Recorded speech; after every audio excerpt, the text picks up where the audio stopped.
Ayam goreng Widuran yang berdiri sejak tahun 1973 menghebohkan publik karena mengaku memakai minyak babi dalam kremesannya. Kementerian Agama Solo turun tangan, memberi teguran keras dan menyerukan transparansi penuh demi melindungi konsumen.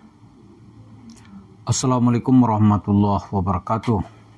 Para pemirsa, tanggal 26 Mei lalu, Wali Kota Solo Bapak Respati Ardi secara mengejutkan mencabut izin operasional ayam goreng Widuran karena ayam goreng tersebut ternyata non halal. Diasumsi oleh masyarakat Muslim di Kota Solo itu sebagai makanan halal gitu. Ternyata terdapat unsur penipuan kepada konsumen. Maka untuk menghindari hal-hal yang tidak dikehendaki, operasional ayam goreng Widuran itu dihentikan buat sementara. Hal ini bagi kita tentu menarik. Menariknya ya di tengah masyarakat kita sekarang ini berharap akan lapangan pekerjaan.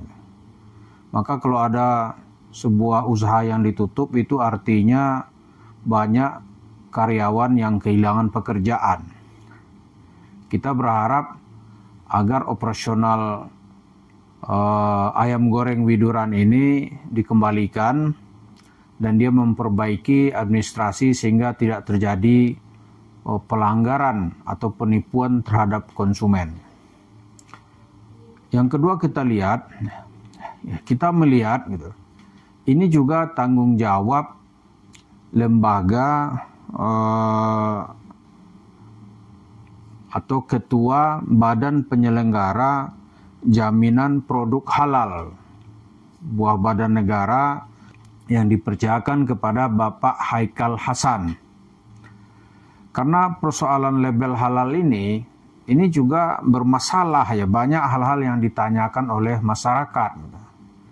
Tentu saja sebagai komunitas Muslim kita ingin dilindungi, jangan sampai salah dalam hal memilih makanan gitu. Tapi yang non Muslim tentu juga punya keleluasaan gitu. Karena itu harus ada keterus terangan. Ya makanan nggak halal ya jangan dibilang halal gitu. Kalau sudah jalan ke Singapura, ya Singapura itu kan ada dia bilang non halal gitu. Atau no lard, no pork, itu kan. Tidak ada daging babi, juga tidak ada mengandung lemak babi gitu. Maka itu sudah cukup bagi konsumen untuk merasa nyaman duduk dan memesan makanan. Tapi di tengah kita kadang-kadang terlalu ekstrim gitu. Orang jualan beras misalnya. Jualan beras tuh kenapa harus pakai halus halal gitu. Kemudian ya kan, dia jualan mie misalnya. Mie itu kan kalau dia bilang halal misalnya, itu sudah cukup. Ini harus ada label halal gitu. Kalau label halal itu nanti itu konotasi bisnisnya lebih kencang gitu. Kencang. Jadi menggunakan pedagang-pedagang kecil itu untuk mendapatkan retribusi halal. Itu karena itu di berbagai ormas sekarang ini timbul keinginan untuk menerbitkan label halal sendiri gitu. Ya kan? Karena selama ini yang memegang monopoli label halal itu ternyata juga bukan pemerintah, tapi lembaga semi pemerintah atau lembaga yang didirikan oleh pemerintah, namanya Majelis Ulama Indonesia. Harusnya ya biar fair gitu, dikembalikan kepada badan negara. Yang hari ini misalnya ada badan negara BPJPH, yaitu Badan Penyelenggara Jaminan Produk Halal gitu. Nah, jadi harusnya soal-soal halal dan tidak halal ini harus disederhanakan sehingga orang tidak merasa tertekan gitu atau mengurus administrasinya terlalu berbelit-belit. Nah sekarang masyarakat itu kalau dilihat bagaimana kalau halal itu, ya mana orang yang lebih takut sekarang ini? Kalau makan itu ada unsur babi, masyarakat takut. Gitu. Tapi kalau ada unsur penipuan bagaimana? Umumnya orang nggak takut. Nipu misalnya. Ini sekarang yang membuat masyarakat itu banyak menderita karena ada pemahaman agama yang ambiguitas. Nggak jelas kadang-kadang gitu. Kalau ada makanan tergantung minyak babi, takut sekali gitu. Tapi menipu orang, ya orang nggak takut. Bahkan pakai dalil-dalil agama gitu. Misalnya ya cerita Yusuf Mansur gitu. Yusuf Mansur itu kan kalau dikasih babi, saya yakin dia nggak mau makan itu. Ya toh? Tapi melakukan penipuan kepada jemaah, dia berani saja.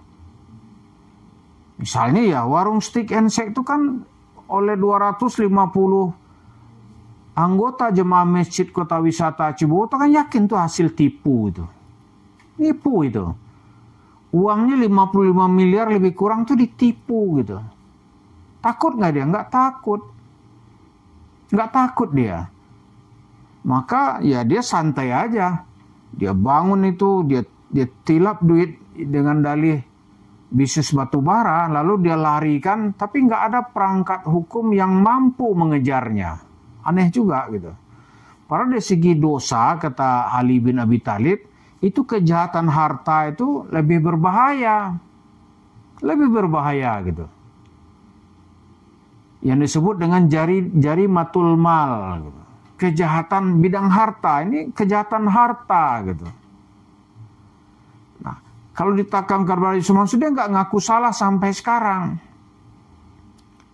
Nggak ngaku dia salah, tapi kalau dikasih dia nih daging anjing nih gitu, pasti dia nggak mau makan, haram ya akhi, begitu kan. Tapi menipu orang di banyak tempat, dia nggak takut itu dan nggak merasa itu sebuah perbuatan dosa gitu. Padahal efeknya lebih berbahaya menipu di bidang harta ini daripada orang salah memakan. Kalau salah makan misalnya, kita nggak tahu nih ya, misalnya nih, kita pergi ke kota sana kan banyak tuh non muslim di situ. Tahu-tahu kita termakan, udah kita pesan nih muslim yang halal gitu. Tahu-tahu salah pesan gitu. Termakan lah kita makanan katakanlah bakso gitu. Yang ada unsur babi gitu. Terus hukumannya apa? Kalau kita nggak tahu ya nggak ada hukumannya. Setelah tahu ya berhenti gitu aja. Dan orang yang sengaja mengasih kita makan tadi itu, dia dikenakan pasal penipuan konsumen. Itu aja. Tapi kalau pasal duit, itu pasalnya banyak, berlapis. Gitu. Nah itu sekarang ini masyarakat harusnya ditingkatkan kesadaran berikutnya, bahwa penipuan dalam bentuk uang, apakah penipuan dalam bentuk harta, itu dosanya lebih besar. Nah, Yusuf Mansur telah melampaui cerita-cerita itu. Dia nggak berkutat dalam soal makanan halal gitu. Tapi dia telah masuk kepada cerita-cerita menipu duit masyarakat dengan bisnis, tetapi dia gunakan untuk kepentingan lain. Dari pasal hukum bisa disebut pencucian uang, bisa juga disebut ya penipuan gitu. Tapi nggak ada perangkat hukum yang bisa mengejarnya. Dibawa ke pengadilan ya dia tantang karena persoalannya hanya persoalan pidana gitu.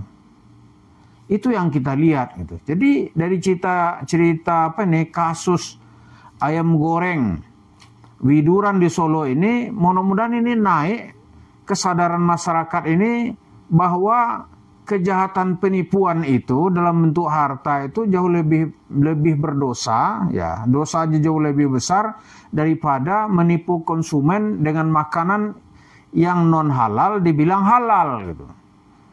Ya kan? Ini yang perlu kita lihat. Karena itu untuk membuat masyarakat lebih baik ke depan ini, ya misalnya korupsi gitu. Korupsi itu dosanya lebih besar itu. Cuma sekarang orang melihat bahwa makanan non halal itu menakutkan gitu. Bagus. Cuma harus juga ditingkatkan ya, orang seperti Yusuf Mansur itu sebenarnya musuh masyarakat yang berbahaya. Karena di setiap tempat cerita-cerita tipu gitu, cerita bohong. Karena itu ya warung steak dan shake itulah wujud dari bentuk penipuan yang harusnya juga dilarang untuk beroperasional gitu, sampai kasusnya clear. Ini fair gitu. Jadi kalau widuran itu dilarang, nah ini warung steak and shake yang jumlahnya ratusan ini harusnya dilarang juga sampai dia tuh clear dengan duit masyarakat yang dia larikan untuk membangun warung steak and shake itu. Demikian harapan kita ke depan ini, semoga kesadaran hukum ini adalah demi keadilan untuk pengamalan ajaran agama di tengah kehidupan kita. Terima kasih. Assalamualaikum warahmatullahi wabarakatuh.